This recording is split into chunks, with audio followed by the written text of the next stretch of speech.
Good evening. Welcome to this edition of the 411 Talk Zone radio show. My name is Leon Jones, and tonight I'm going to talk about opportunities in the field of computers. Now, this is a video request from a subscriber of mine named Denelson D. La Rosa. Denelson D. La Rosa. He is a good individual. He's in college. He always requests me to do videos that help him pick out a major that's going to be good for him. Now, he talks about his grade point average and he wants to do something with his hands, and he was looking at computers. Now, I will tell you, in the field of computers, there are numerous careers. And what's involved in the computer industry? Well, we have three big areas. First one is computer engineering, we have computer science, and information technologies. Now, what you have to understand about computers is you need to know programming, you need to know a lot of mathematics. Now, the first career we're going to go into is computer science. That seems to be the older of the three. Now, computer science basically covers architecture, languages, algorithms, computations, and theories. Degree programs are basically from baccalaureate degrees all the way to doctoral degrees. Degree candidates are going to study topics. I'm going to tell you something about computer science. It's very demanding, and you have a lot of theory, a lot of hands-on. Now, what you're going to be utilizing in this field, if you choose to go into this type of industry, you got to understand modeling, robotics, artificial intelligence, security, internet systems, amongst others. Now, a degree in computer science offers numerous career options.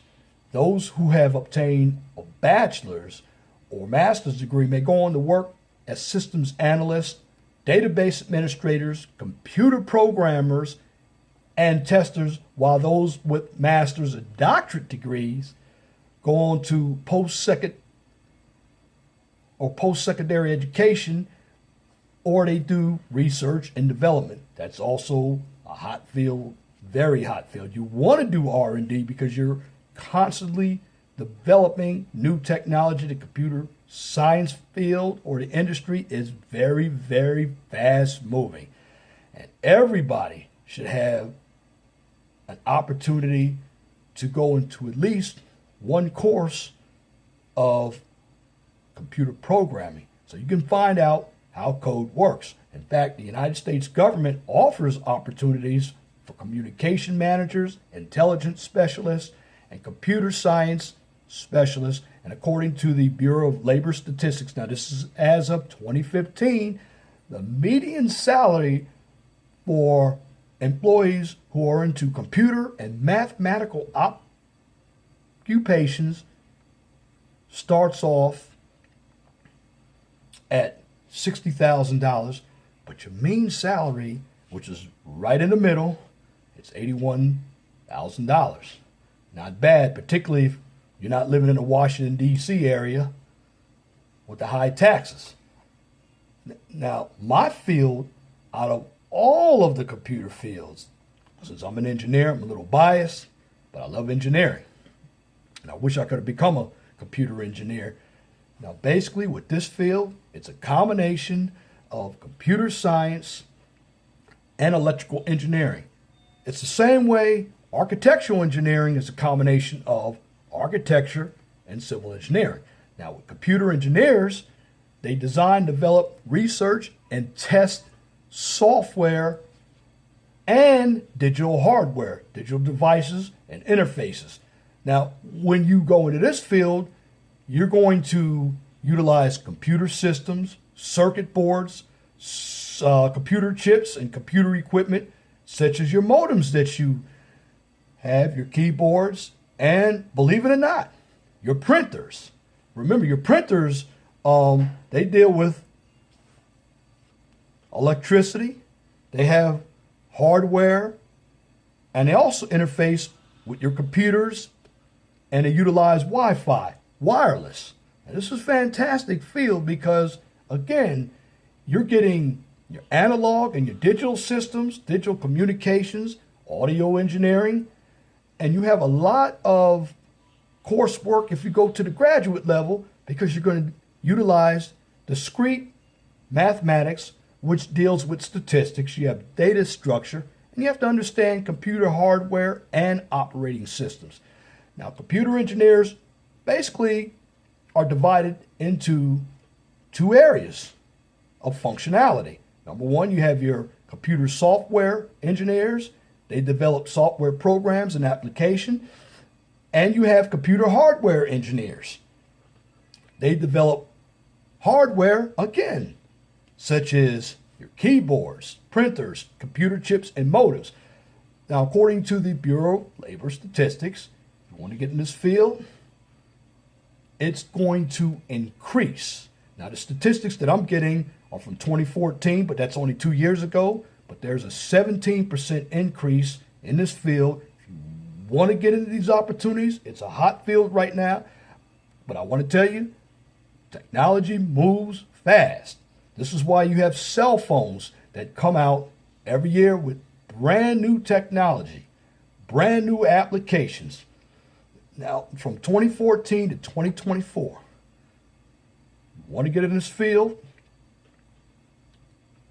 it's going to be pretty easy. Again, now let me tell you, you have to make a lot of sacrifices. This is a field that is engineering oriented. It is very difficult if you don't understand the mathematical concepts. If you don't know calculus 1, 2, and 3, and differential equations, discrete mathematics, linear algebra, binary systems, it's going to be very difficult. So you must study.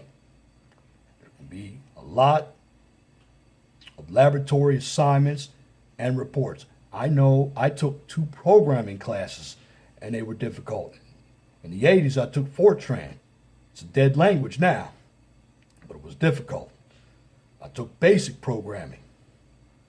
It was difficult because you have to understand how to compile a program and where the errors are. C programming, C++. There are also areas. Now, the computer engineering side is going to grow by 3%.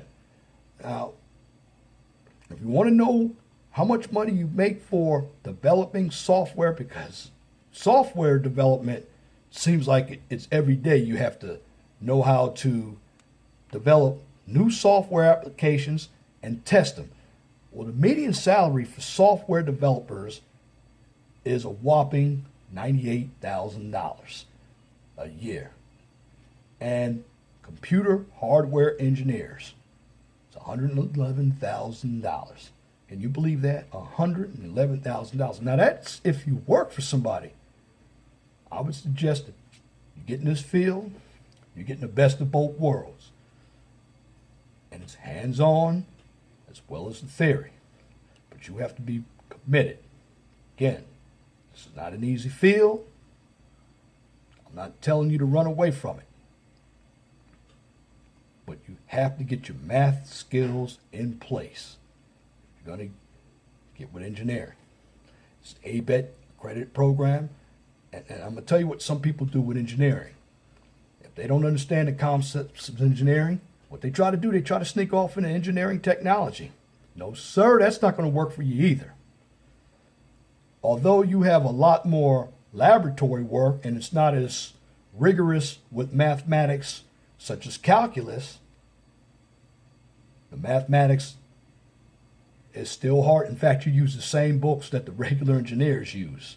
It's just taught slightly different because technology is basically utilizing applications from engineering. So if you don't do well in that, I got one other field that is very, very good. And we're talking about IT, information technology. Now, what IT professionals do, they plan, coordinate, and implement computer and information systems within an organization. So let me stop right there. IT professionals deal a lot with business. So out of the three, this is the easiest area that you can get your feet wet. And they typically work with other managers within the company to determine the computer-related needs of an organization in relation to computer systems, software, servers, computer networking, and network security, such as cybersecurity. You have to understand that when you implement software, programs, you have a lot of hackers and Trojan horses out there. So you have to understand how antivirus systems such as McAfee work. You have to understand browsers like Internet Explorer, Opera. You have to understand Mozilla Firefox. And when I'm looking at most computers today, I know at Purdue, we use Mozilla Firefox. When I went to Temple, we use Mozilla. There's supposed to be another browser coming out. If you're an IT information person who understands different browsers, I heard there was Spartan that was supposed to be coming out. We're going to get rid of Internet Explorer. In fact, if you have Windows 10, Internet Explorer is not with Windows 10. There's another one on here that it looks like Internet Explorer. I forgot the name of it. Like I said, I'm not a computer savvy guy when it comes to knowing everything. I know the basics about a computer. If you want to know about civil engineering, I'm going to do an upcoming video on that, and I'll be all day because I can tell you right now, civil engineering is a great field.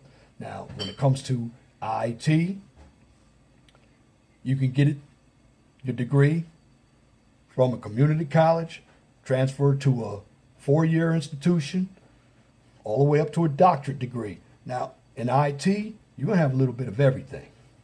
You have business, computer science, computer engineering, programming, and you're going to have courses such as marketing and management. Now, IT professionals go into varieties of careers. Basically have IT managers, IT project managers, IT directors, and of course, if you get to the executive level, you're going to be a chief technology officer or chief information officer. Now, job opportunities for computer information science managers are expected to grow. Now, this information that I got is as of 2015, which was last year. So IT professionals particularly chose areas, of course, in wireless networking and other specialty business areas, accounting, but having a specialized skill, just like I mentioned, again with accounting, computer systems, that's going to make you a lot of money because this field, IT, is information technology. You're utilizing information for business that integrates skills such as computer science, computer engineering, business. In fact, a couple of areas that use a lot of IT that are engineering fields, manufacturing engineering. In fact, you use a lot of intelligence, robotics, automation. HVAC is another one that uses a lot of information. If you want to be a facilities engineer or facilities manager, you use a lot of IT. IT is a great field for getting your hands in the mix. Again, with this field, you're not going to focus on as much programming. You're going to have a couple of courses, and you're not going to have the indigenous math, but you're going to have a great amount of hands-on. Now, if you don't know your mathematics, if you don't know programming, this is a good field as well because you'll be able to utilize business. Your knowledge is going to be technical, and it's going to have a lot of computing and technology involved. So you'll be able to direct your upper management on what type of software, security systems, your servers, and also you'll be able to troubleshoot printers and modems. It's a good thing about IT. Now, about all the fields now. Here's something you can strive for once you master the skills. If you're going to go in engineering, get your PE. If you're going to go into IT or computer science, get your certifications as well. That is a difference maker between a degree and a professional. So you're going to have to continually upgrade your skills. Again, computers, they move lightning quick. What I'm telling you today, when it comes June, things are going to be different. As you know, Windows 10, they keep working the bugs out. You have different operating systems. You have Apple. You have Linux. So my subscriber, Mr. Dennison, if you go computers, you have a 3.6 grade point average right now, you'll be in luck. The computer fields are recession proof. They're not outsourcing these jobs overseas. And if they do, you still have to be able to use a computer over here because everything we use is computer automated. You have your music studios, you have your cars. If you're a surveyor, you have your Top Gun instruments. If you're a project manager like me, you got software like ECMS, Site Manager. I mean, it is phenomenal. And thank goodness, I have a business of my own, and guess what I have to understand? Some computer concepts, because you have to use a computer to even create your own documents. Knowing computers and knowing business, it's going to save you a lot of time and money. In fact, with all these fields, you work somewhere for 5 to 10 years, and you get your own business. You become a consultant. But if you're looking for hands-on with some theory, computers is for you. If I had it all to do again, I would have gone into IT. But my heart was always in construction. But don't worry, I have more careers coming up. But I had to make this video for my subscriber, Mr. Dennison D. La Rosa. Look, you have a 3.6 grade point average. Go on and get into computers. You won't lose. But you have to be disciplined. So make sure you understand math. And also, that 3.6 you got, you have to let me know, is it at a 4-year college or at a community college? Because if it's at a community college, that's fantastic. Because you can get into a 4-year college with no problem. But again, make sure you continue to study all the books. And anybody else, and if you're interested in computers, you can leave an email. I'll get the information for you free because on my channel, I don't take any donations. I'll look up the information and I'll be happy to send it to you. And that's my commentary for this edition of the 411 Talk Zone Radio Show for Tuesday, December 27th, 2016. You can tune into the 401 Talk Zone Radio Show every Wednesday from 6 p.m. to 8 p.m. on Blog Talk Radio. Guest call-in number is 215-383-5785. Now, if you like my videos, please share and subscribe to the 401 Talk Zone Radio Show right here on YouTube so I can continue to give you quality information for educational purposes from a professional and mature perspective. Now, on this channel, I don't engage in any controversial issues or debates, nor do I participate in drama or unnecessary bickering. I keep everything realistic but positive because when you come to my channel, this is a learning environment to help you choose a good career, a good major, so you can prosper in life. Remember, knowledge is power. And if you have a business or a topic that you would like for me to discuss on Blog Talk Radio and YouTube, please email me at lej6521@gmail.com. And if you would like to leave your feedback, leave it in the comment section. Make sure that your comments are pithy, no bloviating or pettifogging if you wish to opine. That's it for this video. Till next time, my name is Leon Jones. Remember, please be gentle and respectful to each other. Have a wonderful and blessed night. Good night.